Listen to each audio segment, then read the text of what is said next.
waste. There was this huge market out there. One day, these guys from the DirectX team walked into my office and they pitched me on this thing, the Xbox. And basically what they pitched was a disguised PC. I thought, oh, this is great. This is like a bridge for me to get to the console business. This box that will run a native version of DirectX, which is the part of Windows that's really focused on the game developer, was revolutionary.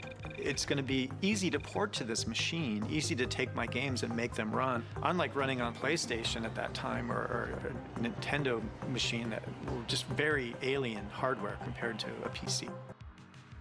Wait 1 second. What did he just say? Similar to develop for like a PC? If that sounds familiar, that's because this is the exact same marketing and messaging that Xbox has been using 25 plus years later as we head towards Project Helix in the near future. Recently, I went back and started to rewatch Power On, the story of Xbox. This was the documentary series they released about 4 years ago now, so you would assume stuff was recorded 5 years ago, somewhere in there, give them time to edit, so on and so forth. And just the first episode had me doing complete whiplash and felt like I was in the Twilight Zone, because so many of the aspects and the ideals and the fundamentals of what they originally built the Xbox brand on are now being... The first episode, funnily enough, is titled The Renegades, which is exactly the same type of terminology and phrasing that Asha used when she took over in her new position to lead Xbox in the future going forward. She specifically said in her very first statement that they want to recapture that rebellious renegade style that the original Xbox was built on. Now, obviously, all of this could just be me tinfoil hatting this whole experience, but it just was funny seeing the similarities between now and then. I'm not entirely sure when Xbox veered away from this ideal set.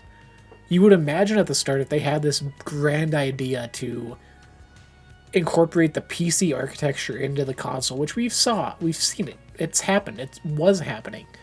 And at some point we veered away from that to make Xbox its own separate thing. But then now at GDC this year in 2026 to have Jason come out and talk about how they're making Project Helix have the same GDK and be running the same backend that PC games do. So effectively, if you develop for PC or Xbox, your game will naturally work on the other without any extra work, at least is what they're saying. As well.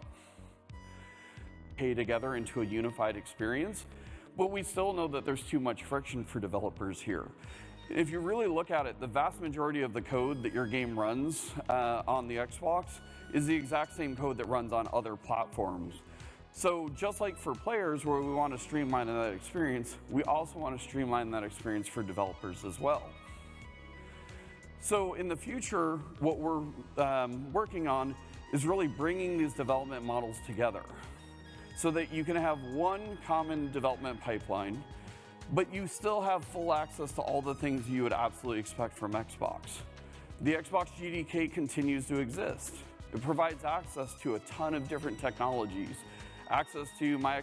The future is still obviously yet to be written, and things change on a moment's notice, especially with how the gaming industry is right now. So all of this, like I said, could just be smoke and mirrors, could be saying the right things for marketing, or we could be going towards a future where Xbox is coming back around full circle, coming back 360 to bring back that magic, that fan base, that community, that everything that the brand was originally built on. And it's an exciting time. We've talked about it on the podcast a lot, and where Xbox is going, to be excited about it without the negativity, to be excited about the games, to be excited about the hardware, to be excited about leadership again, feels good. I feel like it's something we've often taken for granted, but now we're just over a month at the time of me working and recording on this, of this year's June showcase, which we say it every year, but this one really is the most important one that Xbox will have, I feel, to really nail the message of where they're going, what to expect, what these changes mean, and if people should be worried. If people should be worried to continue investing in an ecosystem that may not exist. If you remember 4 months ago at the start of the year, the internet was so doomy about Xbox and that it's going to be closed and it's going to be canceled. Even when Asha took over, she's here to close Xbox. She's here to be the scapegoat. And everything she's done so far has gone completely against that. And it feels good. I'm excited to use my Xbox. I'm excited for the games coming. I'm excited for Grounded 2 to finish. Excited for Forza this week. I'm excited for Gears, Blade, all these things. And just being an Xbox gamer, it's a good time. We're not quite at the heights of the 360 days, but God, are we close. It's right there. I can see it.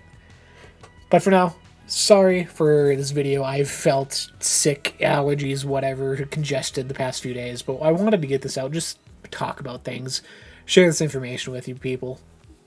For now, happy gaming, be good to each other. You can follow us along each and every Saturday at the Download Q podcast. We record live, join in the conversation. We have a lot of fun stuff coming up, especially heading towards the showcase season predictions, all the announcements.